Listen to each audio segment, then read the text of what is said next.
Hi, ಎಲ್ಲರಿಗೂ ನನ್ನ ನಮಸ್ಕಾರ. Welcome to my YouTube channel. ನನ್ನ ಕತೆ ನಿಮ್ಮ ಜೊತೆ. ನಾನು ನಿಮ್ಮ ರೇಖಾ ಶಿವಸುತೆ. ದಯವಿಟ್ಟು ನನ್ನ ಚಾನಲ್ನ ಸಬ್ಸ್ಕ್ರೈಬ್ ಮಾಡಿ, ಹಾಗೆ ಲೈಕು ಕಮೆಂಟು ಶೇರ್ ಮಾಡಿ. ವೈದೇಹಿ ಭಾಗ 31. ಹೆಂಡತಿ ಪ್ರಜ್ಞೆ ಕಳೆದುಕೊಂಡಿದ್ದನ್ನು ನೋಡಿ, ಜೊತೆಗೆ ತಲೆಯಲ್ಲಿ ಬರುತ್ತಿದ್ದ ರಕ್ತವನ್ನು ಕಂಡು ಗಾಬರಿಯಿಂದ ಏನು ಮಾಡಬೇಕೆಂದು ತಿಳಿಯದೆ ಭಯಪಟ್ಟು ನಿಂತುಕೊಳ್ಳುತ್ತಾನೆ ಶೇಖರ. ರೂಮಿನಿಂದ ಇವರ ಮಾತುಕತೆ ಹೊರಗೆ ಇದ್ದವರಿಗೂ ಸಹ ಕೇಳಿಸುತ್ತಾ ಇರುತ್ತದೆ. ಇವರ ಜಗಳ ಕೇಳಲಾರದೆ ನಾಗರಾಜ ಮತ್ತೆ ಅವನ ಹೆಂಡತಿ ಸರಳ ಇವರ ರೂಮಿಗೆ ಬರುತ್ತಾರೆ. ಶಾಂತಿ ಕೆಳಗೆ ಬಿದ್ದಿರುವುದನ್ನು ಕಂಡು ಸರಳ ಓಡಿ ಹೋಗಿ ಅವಳ ತಲೆಯನ್ನು ತೊಡೆಯ ಮೇಲೆ ಹಾಕಿಕೊಂಡು ಎಚ್ಚರಿಸಲು ನೋಡುತ್ತಾಳೆ. ಎಷ್ಟೇ ಎಚ್ಚರಪಡಿಸಿದರೂ ಶಾಂತಿಗೆ ಎಚ್ಚರ ಆಗಲೇ ಇಲ್ಲ. ತಕ್ಷಣ ಅವಳನ್ನು ಆಸ್ಪತ್ರೆಗೆ ಕರೆದುಕೊಂಡು ಹೋಗುತ್ತಾರೆ. ಒಳಗೆ ಶಾಂತಿಗೆ ಟ್ರೀಟ್ಮೆಂಟ್ ನಡೆಯುತ್ತಿದ್ದರೆ ಶೇಖರ ಭಯದಿಂದ ಹೊರಗೆ ಕೈ ಇಸುಕಿಕೊಂಡು ಓಡಾಡುತ್ತಿದ್ದ. ಈಗಾಗಲೇ ಪೊಲೀಸ್ನವರ ರುಚಿ ಕಂಡಿದ್ದ ಅವನಿಗೆ ಮತ್ತೊಮ್ಮೆ ಸ್ಟೇಷನ್ಗೆ ಹೋಗುವ ಆಸೆ ಇರಲಿಲ್ಲ.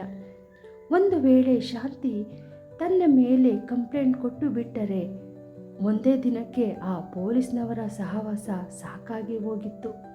ಈಗ ಕಾನೂನು ಎಲ್ಲ ಹೆಣ್ಣು ಮಕ್ಕಳ ಪರವಾಗಿ ಇದೆ. ನನ್ನ ಮೇಲಿನ ಕೋಪಕ್ಕೆ ನನ್ನ ಗಂಡ ನನ್ನನ್ನು ಕೊಲೆ ಮಾಡಲು ಬಂದಿದ್ದ ಅಂತ ಹೇಳಿದರೆ ನನ್ನ ಕತೆ ಅಷ್ಟೇ.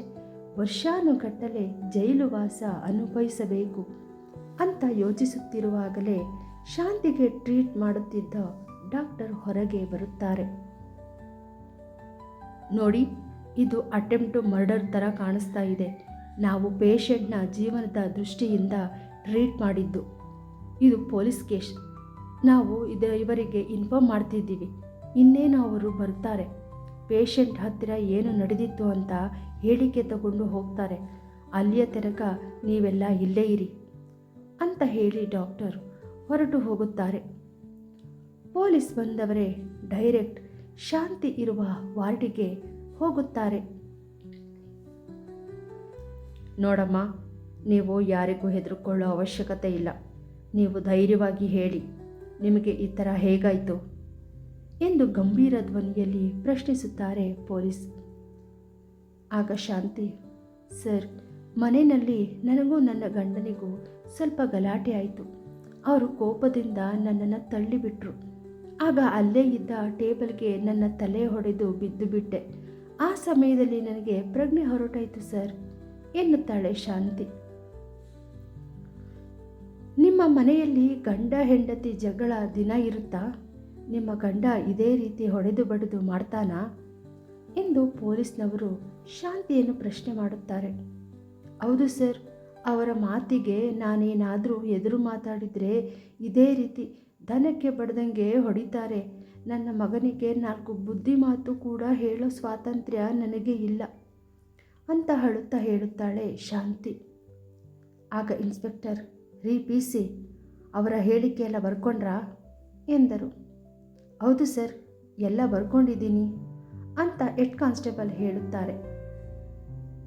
ನೋಡಮ್ಮ, ಇದರಲ್ಲಿ ನೀವು ಹೇಳಿಕೆ ಕೊಟ್ಟಿದ್ದನ್ನು ಬರೀಲಾಗಿದೆ. ನೀವು ಒಂದು ಸರಿ ಓದ್ಬಿಟ್ಟು ಸೈನ್ ಮಾಡಿಕೊಡಿ ಅಂತ ಹೇಳಿ ಹೇಳಿಕೆ ಬರೆದಿದ್ದಂತಹ ಪತ್ರವನ್ನು ಶಾಂತಿಯ ಕೈಗೆ ಕೊಡುತ್ತಾರೆ ಇನ್ಸ್ಪೆಕ್ಟರ್. ಪ್ರತಿಯೊಂದು ಸಾಲನ್ನು ಓದಿದ ಶಾಂತಿ, ಸರ್, ಎಲ್ಲ ಸರಿಯಾಗಿದೆ ಅಂತ ಹೇಳಿ ಸಹಿ ಮಾಡಿ ಅವರ ಕೈಗೆ ಆ ಪತ್ರವನ್ನು ಕೊಡುತ್ತಾಳೆ. ಹೊರಗೆ ಬಂದ ಪೊಲೀಸರು, ಇಲ್ಲಿ ಶೇಖರ ಯಾರು ಎನ್ನಲು, ನಾನೇ ಸರ್ ಎಂದು ಭಯದಿಂದ ಮುಂದೆ ಬರುತ್ತಾನೆ ಶೇಖರ. ಏನೋ ಮಾಡೋದೆಲ್ಲ ಮಾಡಿಬಿಟ್ಟು ಈಗ ಹೆದರ್ಕೊಂಡು ನಿಂತಿದ್ದೀಯಾ? ಈ ಹೆದರಿಕೆ ಭಯ ಹೆಂಡತಿನ ಹೊಡೆಯೋಕ್ಕೂ ಮುಂಚೆ ಎಲ್ಲೋಗಿತ್ತು?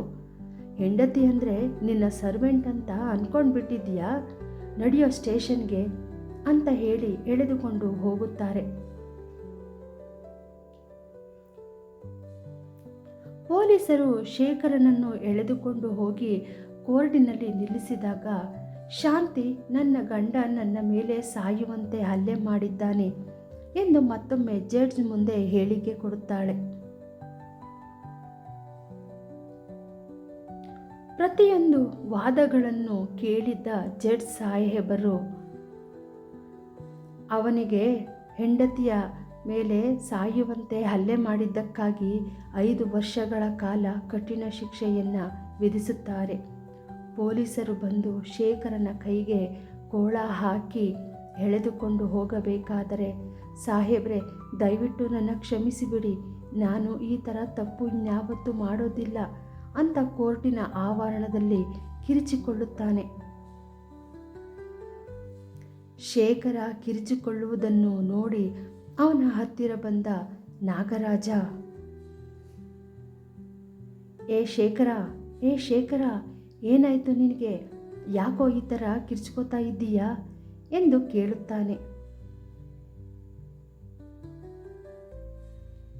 ಕಣ್ಣು ಬಿಟ್ಟ ಶೇಖರನಿಗೆ ತಾನಿನ್ನು ಆಸ್ಪತ್ರೆಯಲ್ಲಿ ಇರುವುದನ್ನು ಕಂಡು, ಅಬ್ಬಾ ದೇವ್ರೆ, ನಾನು ಇಷ್ಟೊತ್ತು ಕಂಡಿದ್ದು ಕನಸ? ಅಂದರೆ ಯಾವ ಪೊಲೀಸು ಬಂದಿಲ್ಲ, ಶಾಂತಿ ನನ್ನ ಮೇಲೆ ಯಾವ ಕಂಪ್ಲೇಂಟು ಕೊಟ್ಟಿಲ್ಲ. ಯಪ್ಪ, ಕನಸಲ್ಲೇ ಇಷ್ಟು ಭಯ ಆಗ್ತಾ ಇದೆ. ಇದೇನಾದರೂ ನಿಜ ಆಗಿಬಿಟ್ಟಿದ್ರೆ ಬೇಡಪ್ಪ, ಏನೇ ಆದರೂ ಶಾಂತಿ ಮೇಲಂತೂ ಕೈ ಮಾಡೋದಕ್ಕೆ ಅಂತ ಹೋಗಲ್ಲ ನಾನು ಎಂದು ಮನಸ್ಸಿನಲ್ಲೇ ಅಂದುಕೊಳ್ಳುತ್ತಾನೆ ಶೇಖರ. ಅಷ್ಟರಲ್ಲಿ ಹೊರಗೆ ಬಂದ ಡಾಕ್ಟರ್, ಪೇಷಂಟ್ಗೆ ಪ್ರಜ್ಞೆ ಬಂದಿದೆ, ಏನೂ ಸಮಸ್ಯೆ ಇಲ್ಲ, ಓಕೆ ನೋಡಬಹುದು ಅಂತ ಹೇಳುತ್ತಾರೆ. ಕನಸಿನಲ್ಲಿ ಹೇಳಿದಂತೆ ಡಾಕ್ಟರ್ ವಾಸ್ತವದಲ್ಲಿ ಏನು ಹೇಳದೆ ಇದ್ದಿದ್ದು ಶೇಖರನಿಗೆ ನೆಮ್ಮದಿ ತರಿಸಿತ್ತು. ಮೊದಲೇ ಅವನ ಹೆಂಡತಿಯ ಹತ್ತಿರ ತಾನೇ ಹೋಗಬೇಕೆಂದು ಅಣ್ಣ ಅತ್ತಿಗೆಯನ್ನು ತಡೆದು ತಾನೇ ಮುಂದಾಗಿ ಶಾಂತಿಯನ್ನು ನೋಡಲು ಹೋಗುತ್ತಾನೆ.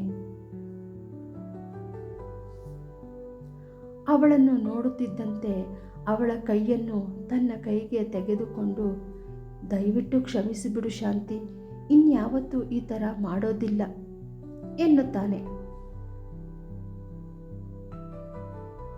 ಇಷ್ಟು ವರ್ಷದಲ್ಲಿ ಗಂಡನ ಬಾಯಿಯಿಂದ ಕ್ಷಮೆ ಅನ್ನುವ ಶಬ್ದವೇ ಕೇಳದ ಶಾಂತಿಗೆ ಆಶ್ಚರ್ಯವಾಗುತ್ತದೆ. ಅವಳು ಸಂಕೋಚದಿಂದ, ಪರವಾಗಿಲ್ಲ ರೀ, ಏನೋ ಕೆಟ್ಟಗಳಿಗೆ ಈ ಥರ ಆಗೋಯ್ತು, ನೀವೇನು ಅಂದ್ಕೊಳ್ಬೇಡಿ ಅಂತ ಗಂಡನಿಗೆ ಅವಳೇ ಸಮಾಧಾನ ಮಾಡುತ್ತಾಳೆ. ಹೆಂಡತಿಯ ಸಮಾಧಾನದ ಮಾತುಗಳನ್ನು ಕೇಳಿ ಶೇಖರನಿಗೂ ಸಮಾಧಾನವಾಗುತ್ತದೆ. ಇಲ್ಲದಿದ್ದರೆ ಕನಸಿನಲ್ಲಿ ಕಂಡಂತೆ ಎಲ್ಲಿ ಪೊಲೀಸ್ ಕಂಪ್ಲೇಂಟ್ ಕೊಟ್ಟು ಬಿಡುತ್ತಾಳೋ ಎಂಬ ಭಯ ಅವನನ್ನು ಆವರಿಸಿತ್ತು. ಹೆಚ್ಚಾಗಿ ಪೆಟ್ಟು ಬೀಳದ ಕಾರಣ ಶಾಂತಿಯನ್ನು ಆ ದಿನವೇ ಡಿಸ್ಚಾರ್ಜ್ ಮಾಡಿ ಕೆಲವು ಮೆಡಿಸನ್ ಬರೆದುಕೊಡುತ್ತಾರೆ. ಹಾಗೆ ತಲೆಗೆ ಆಗಿರುವ ಗಾಯ ವಾಸಿಯಾಗುವ ತನಕ ತಲೆಗೆ ಸ್ನಾನ ಮಾಡಬೇಡಿ ಎಂದು ತಿಳಿಸುತ್ತಾರೆ ಡಾಕ್ಟರ್.